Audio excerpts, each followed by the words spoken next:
তো হেই আসসালামু আলাইকুম ইব্রিয়ান, কী অবস্থা সবার? আশা করি সবাই অনেক বেশি ভালো আছেন এবং আল্লাহর রহমতে আমিও অনেক বেশি ভালো আছি। তো বাই দা ওয়ে, আফটারে মানে কি বলা যায় 1 উইক আমি আবার ব্লগে ব্যাক করতেছি। অ্যান্ড এর মাঝেও আমি অনেক ব্লগ করতে চাইছিলাম, বাট আমি কোনো প্রকার ব্লগ করতে পারিনি, কারণ আমার উপর দিয়ে ভিতরে অনেক প্যারা গেছে। আমার উপর দিয়ে না, এক্স্যাক্টলি আমার ফ্রেন্ড রিলেটিভ এদের উপর দিয়ে। তো এদের উপর দিয়ে ধরতে গেলে তো আমার উপর কিছু হলেও প্রভাব আসবে। তো দ্যাটস ওয়াই এর মাঝে আমি কোনো ভিডিও বানাতে পারিনি। তো এক্স্যাক্ট কাহিনিটা হয়েছে কি, আমি সেই কাহিনিটা নিয়েই আজকে ভিডিওটা বানাবো। তো ভিডিওটা বেশি লং করবো না, কারণ আমি জানি আপনাদের বড় কোনো ভিডিও দেখার ইচ্ছা নাই। তো এর জন্য আমিও ভিডিও যত পারি ছোটো করব। তো হয়েছে কি, আমরা গত শুক্রবারে কালনা গেছিলাম ঘুরতে। আমি, তারপরে খালিদ আর আয়ান, আমরা 3 ফ্রেন্ড মিলে গেছিলাম ঘুরতে 3টা বাইক নিয়ে।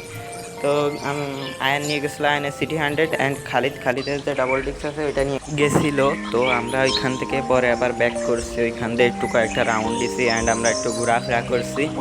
তো তারপরে আমরা করলাম কি, একটু নদীর নিচে এসে একটু পিক টিক তুলে দেন ফেসবুকে আপলোড দিলাম। এরপর আমরা চলে আসলাম মোল্লা মার্কেটে।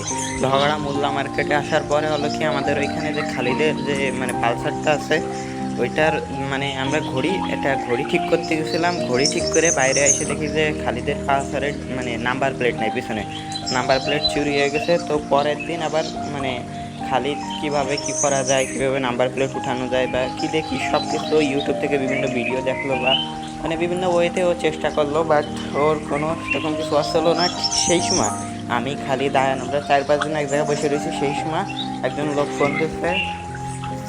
তো সে ফোন দিয়ে বলতেছে যে এটা কি রাকিব ভাইয়ের নাম্বার বা এনতেন, খালিদের বড় ভাইয়ের নাম হচ্ছে গিয়ে রাকিব। তো গাড়িটা রাকিব ভাইয়ের নামে রেজিস্ট্রি অ্যান্ড কাগজপাতি সব কিছু রাকিব ভাইয়ের নামে। তো বলতেছিল যে এটা কি রাকিব ভাইয়ের নাম্বার। তখন খালিদ বললো যে না, আমি ওনার ছোটো ভাই, উনি এসআই ট্রেনিংয়ে আছে। তো বলতেছে যে এসআই ট্রেনিংয়ে, হ্যাঁ। রেশমা বললো যে হ্যাঁ। উনি অনেকটা ভয় পালো।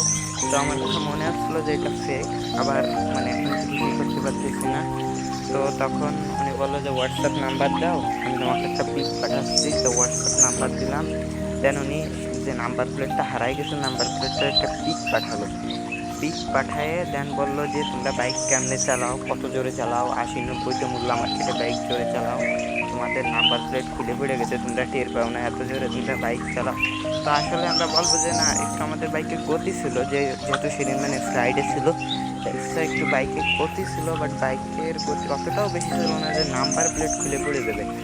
আমরা নদীর উপর দিয়ে বাইক অনেক জোরে চালাই আইছি, তাও কিছু হয়নি। কিন্তু আমরা যেই ওই জায়গায় গেছি অমনি বাইকের নাম্বার প্লেট নাই, খুলে নিয়ে গেছে, আমরা জানি। তো তারপরে বুঝলাম যে কী দেখি করা যায় অ্যান্ড উনি বললো যে নাম্বার প্লেট আমার কাছে আছে এবং আমি আসছি হচ্ছে গিয়ে পদ্মা সেতু উত্তর মডেল থানার একজন এসআই, একজন দারোগা। তো উনি বললো যে নাম্বার প্লেট আমার কাছে আছে, আমি তোমার নাম্বার প্লেটে ম্যানেজ করে দিতে পারতেছি, তোমার নড়াইল জেলার ভিতরেই নাম্বার প্লেট আছে। তোমার এই নাম্বার প্লেট খোঁজাখুঁজি অ্যান্ড করছি আমার প্রায় 1000 টাকার খরচ হয়েছে। তুমি এখন আমার ওই টাকাটা পাঠাও, আমি তোমার দিচ্ছি। ফেক না রিয়েল আমরা তো আসলে ছোটো মানুষ, ভালো বুঝতেই পারতেছি না।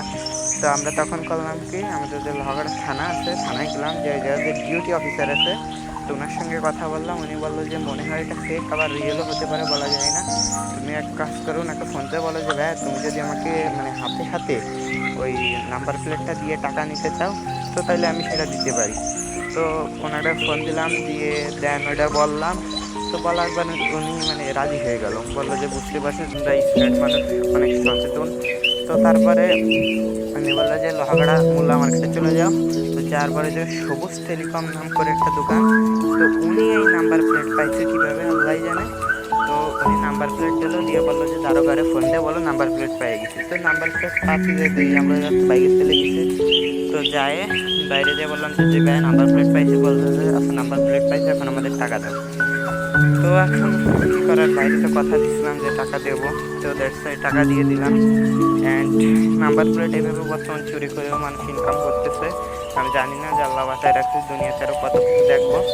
তো আমি সর্বশেষে বলবো যে আপনারা এই সমস্ত কিছু থেকে একটু দূরে থাকবেন এবং সবসময় সচেতন থাকার চেষ্টা করবেন। তো ভিডিওটা আমি আর বেশি বড় করবো না, দেখা হবে নিশ্চয়ই অন্য কোনো ভিডিওতে। তো ততক্ষণ সবাই ভালো থাকবেন, সুস্থ থাকবেন। আল্লাহ হাফেজ।